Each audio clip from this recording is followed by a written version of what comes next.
Hi folks, welcome. Yeah, I'm just here in the studio. I'm about to do some glazing, and first let me just bring you over here. I've got a bucket of this glaze here. Is a raw glaze, as are most of my glazes going to be in the process of being. Yeah, I'm just looking for the thickness here. Oh, I'm going to just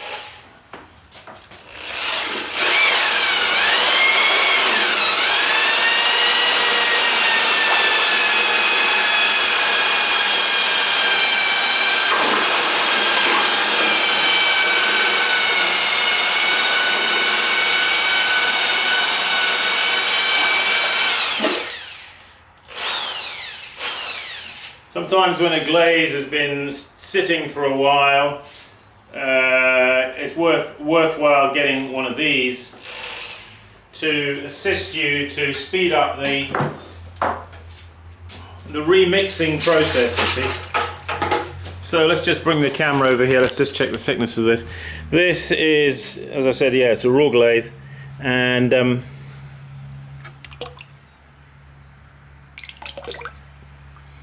so raw glazes tend to need to be applied a little thicker. I think it can really vary a little bit on if you're glazing like these pots that are underneath here. These are some pots that are waiting, and these are all kind of what I would describe as dry leather hard. Let's just put the camera back on the tripod here, because yeah, okay, let me just rinse my hands a second.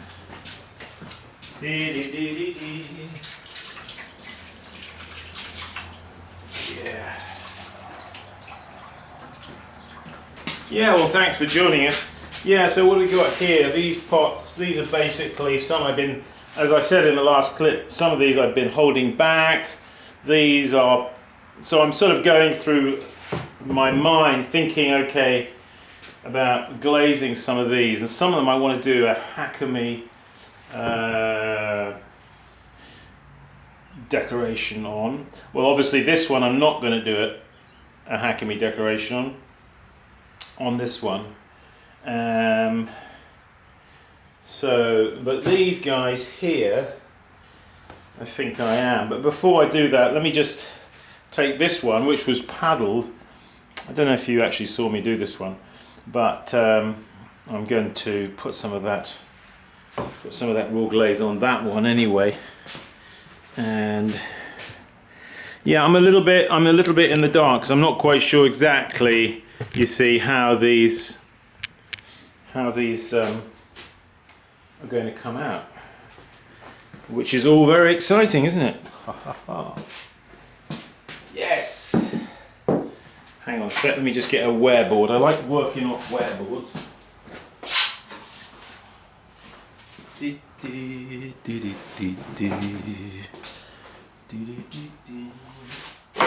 we go. So we're going to need a jug, aren't we? Yeah. And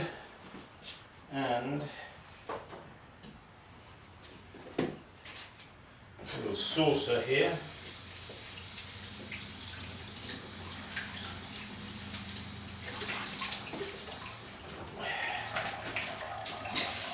That's a lid, and it's quite a useful thing for, I find anyway. And then over here, have a sponge handy as well, in case you make a mess. So one of the nice things about leather hardware, it's not like bisqueware where you've got a lot of possible dust on the surface, if you see what I mean.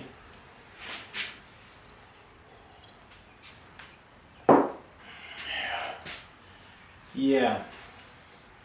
Well, I'm thinking I'm going to do this one in that glaze.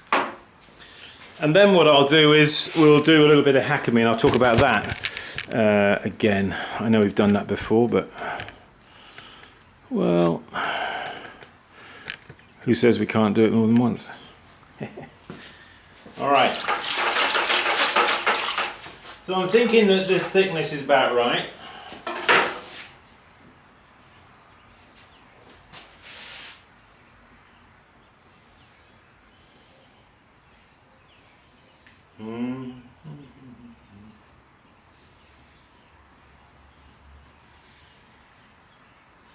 Yeah. So let me explain about what this glaze is. This glaze here is a glaze that's made out of red clay. Red clay, like, let me swing the camera over there. You see that those blocks of clay there, where my finger's touching. Those there they've gone sort of dry. So that's like red clay. You can use a red clay like that and wood ash, 50-50. So now I've used this glaze before in the past, and it had a tendency to run rather because the wood ash I had used was not washed. So what I did was, when I came to this glaze earlier, it had the liquid part and then it had the solid part, you see. So the liquid part, I siphoned it off, and then I added fresh water and mixed it up again, and then I let that also separate out again, and the liquid part on the top I siphoned off, and then I added fresh water again. So you could say, roughly speaking, I've sort of twice washed it, because it's in that liquid part that you get all the soluble fluxes and things that make your glaze melt rather. So let me just so now, this being all leather hard, it's not a dry pot, so it's not such a problem of it cracking on the outside when you apply glaze on the inside, like I did in the last clip when you saw me spraying the outside of the pot. Okay, so we're just going to pour that in there, and just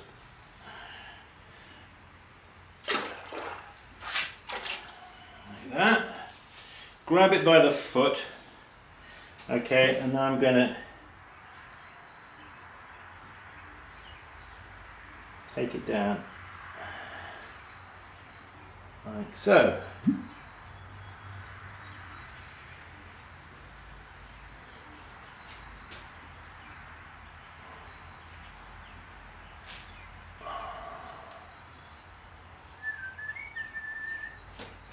So let's just have a look at that, shall we?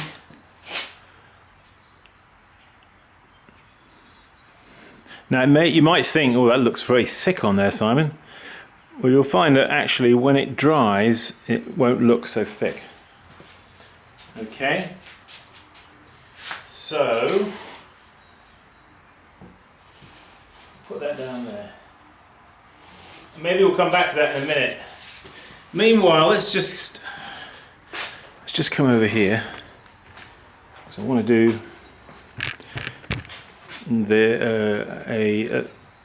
some hakeme or white slip application to the outside of some of these. Yeah. So here's the white slip. Okay, so this is 85% porcelain clay body and 15% feldspar, Custer feldspar. Okay. All right. So you've got to just get the thickness right with this.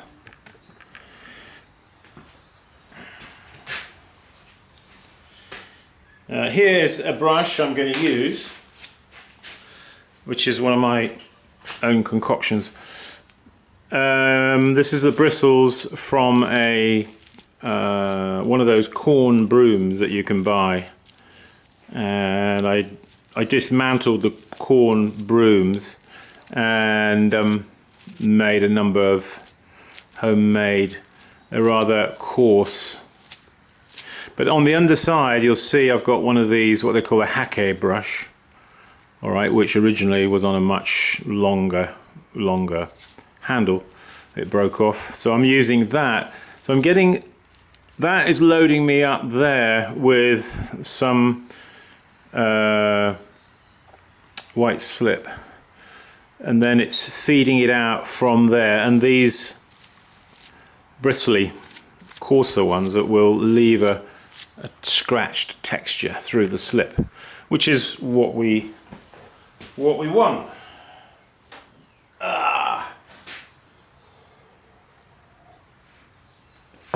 So let me see. Now what I'm going to do is just going to wet that first, okay? Like that.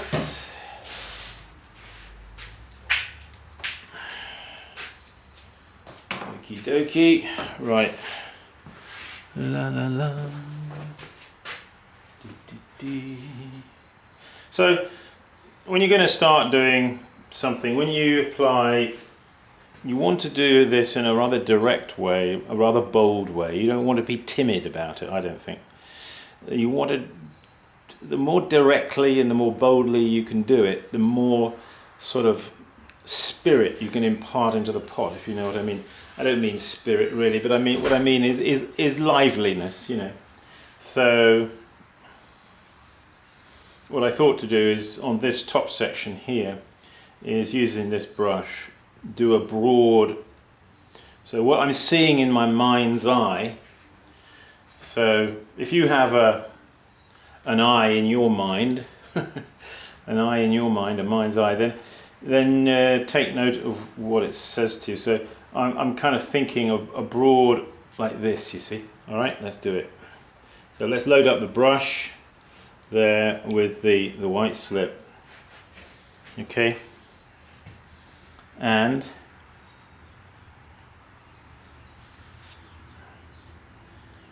okay, now it helps sometimes to think how many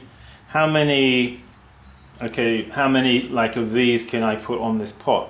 Well, you might want to do now, go directly opposite, you see, onto this side here.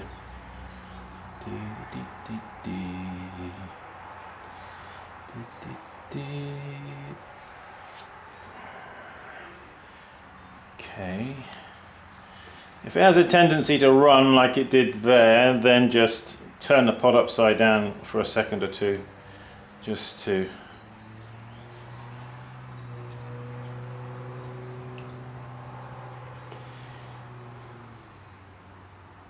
don't want the pot, you don't want the brush loaded up too heavily. Yeah.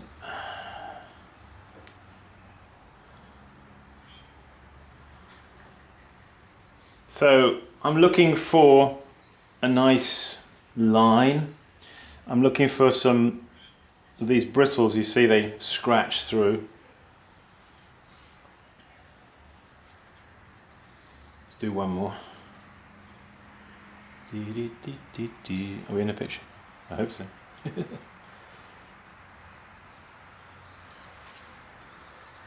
Okay.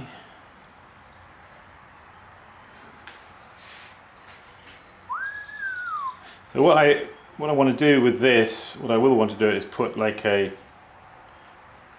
transparent glaze over the top.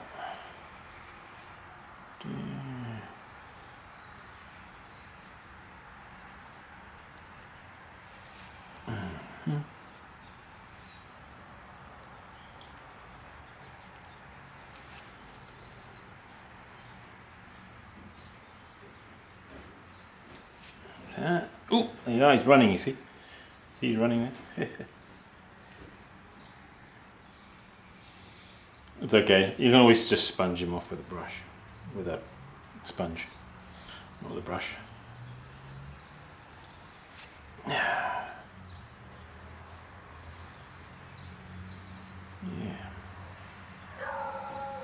So, that's why you have this, you see. So that we can Just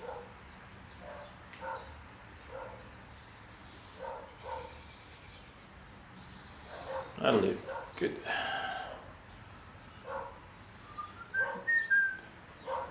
Probably what I'm going to do with this is actually you can see it's got a glaze on the inside here, a raw glaze, a celadon glaze, that one I talked about in the last clip.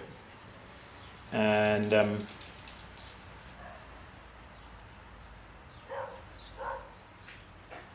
so then on top of this this hakeme, after I've put the glaze over the top, I shall then do in iron oxide probably a simple decoration.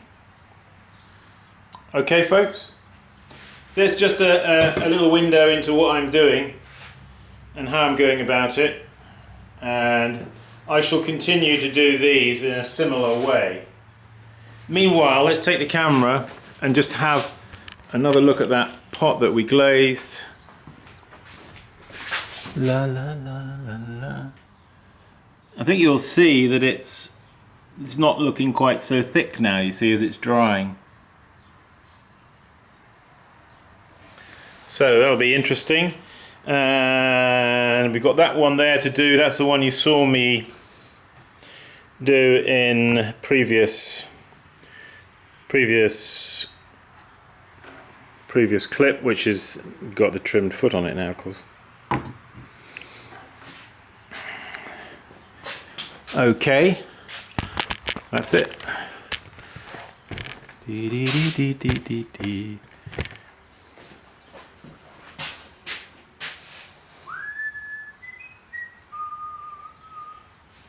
Yeah, you want a sort of a bit of boldness, I think, is helpful.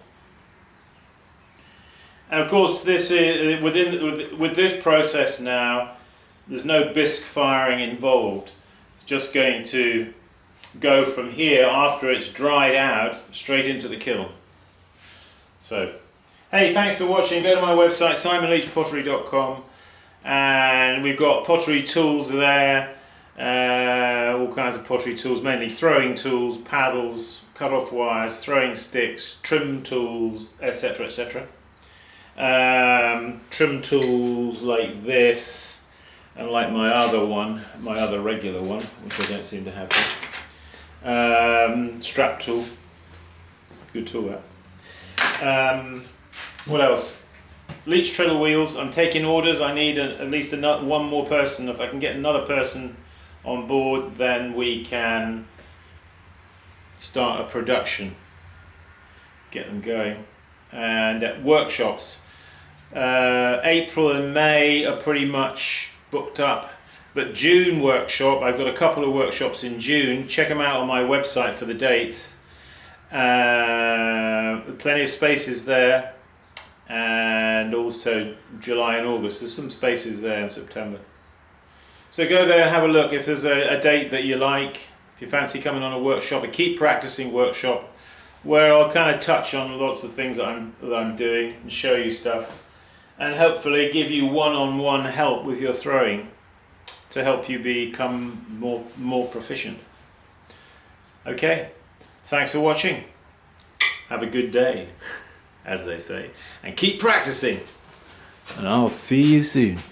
Bye bye.